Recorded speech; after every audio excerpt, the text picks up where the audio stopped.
একটা গ্রামে একটা কাঠুরিয়া থাকত। ও রোজ দিন জঙ্গলে কাঠ কাটতে যেত।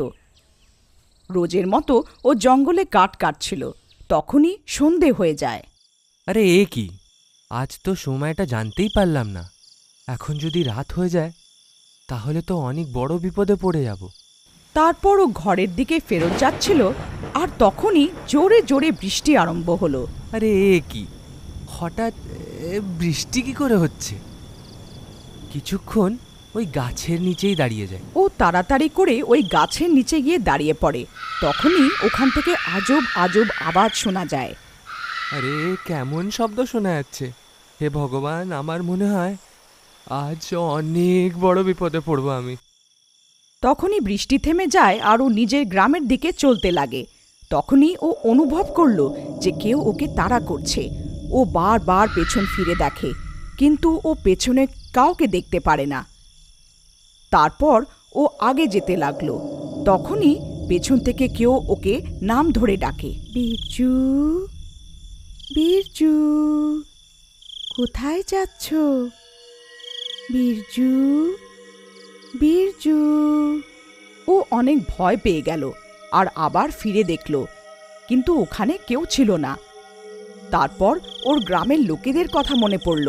ওরা বলতো যে জঙ্গলে রাত হওয়ার পরে তোমাকে কেউ যদি পেছন থেকে ডাকে তো ঘুরে না দেখতে। হে ঠাকুর, আজকে তো অনেক বড় বিপদে পড়ে গেলাম। এখন যা কিছুই হয়ে যাক, আমি আর পেছনে ফিরে তাকাবো না। তারপর ও গ্রামের দিকে চলতে লাগলো।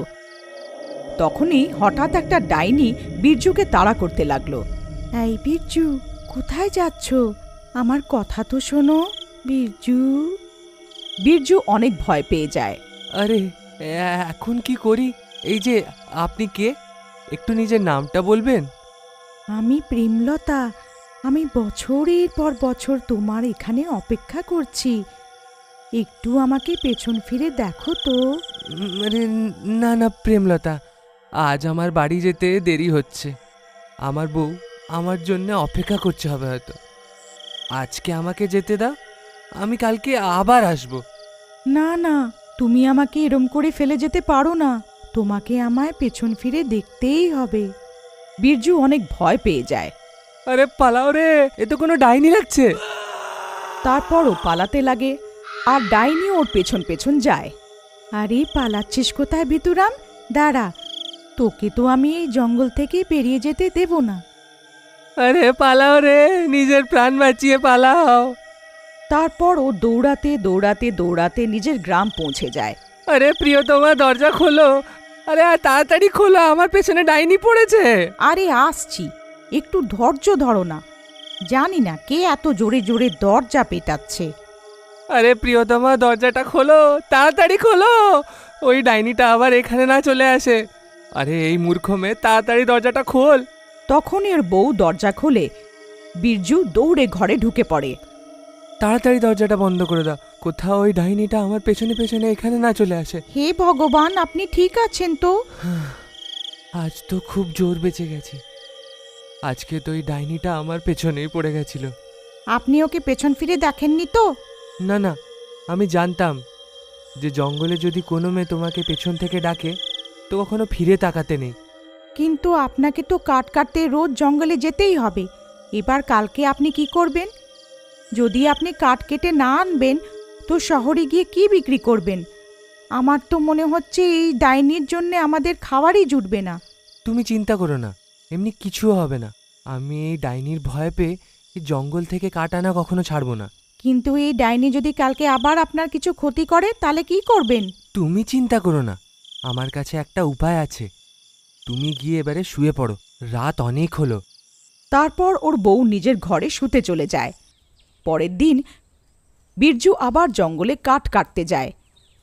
বীরজু ভয় ভয়ে জঙ্গলে পৌঁছায় আর কাঠ কাটতে লাগে।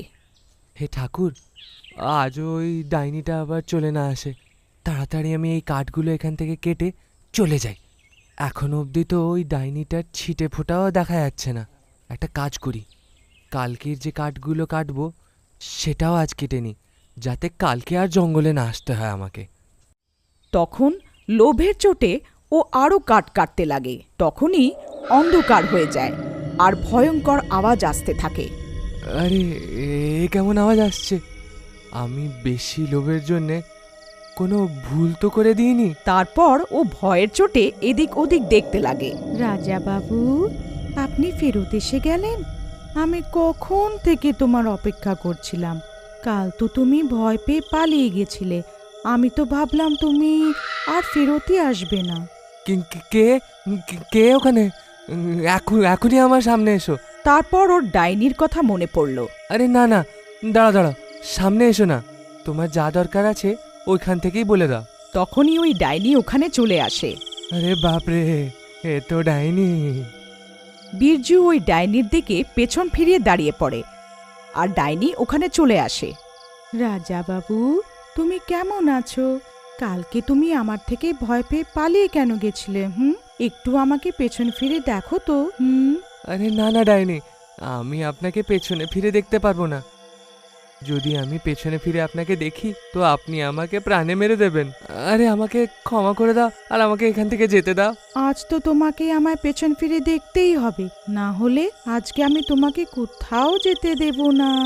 আমার লাগছে আজকে এই ডাইনিটা আমাকে এখান থেকে আর যেতে দেবে না। এবার কি করি আমি? একটা কাজ করি, যে উপায় আমি কালকে রাত্রে ভেবেছিলাম ওইটা আরো একবার নির্বাহ করে দেখি।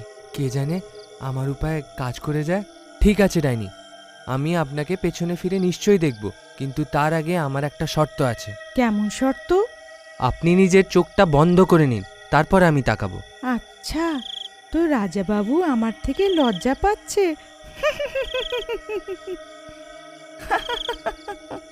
ঠিক আছে রাজাবাবু, আমি নিজের চোখ বন্ধ করছি। তারপর ডাইনি নিজের চোখ বন্ধ করলো। তখনই বীরজু দৌড়ে যায় আর নিজের ঝুলির থেকে একটা আয়না বের করে নিয়ে আসে আর ডাইনির সামনে দাঁড়িয়ে যায়। ডাইনি ডাইনি, দেখো আমি তোমার সামনেই দাঁড়িয়ে আছি, এবার তুমি নিজের চোখটা খুলতে পারো। তখনই ডাইনি নিজের চোখটা খোলে আর আশ্চর্য হয়ে যায়। ও নিজের সামনে আরেকটা ডাইনিকে দেখতে পায়। আরে কে তুই? এ আমার ফাঁদে পড়েছে, তুই একে ছেড়ে দে।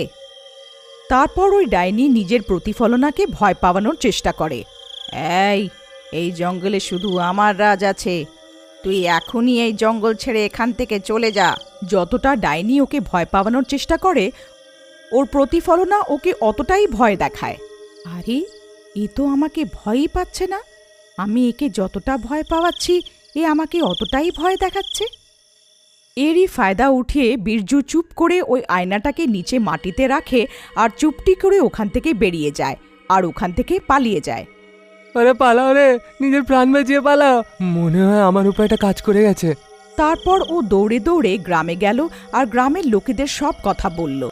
ওখানে অন্যদিকে ডাইনি নিজে প্রতিফলনাকে ভয় পাওয়ানোর চেষ্টা করতে থাকে। আরে ভাইরা, জানো তো আমার উপায়টা কাজ করে গেছে।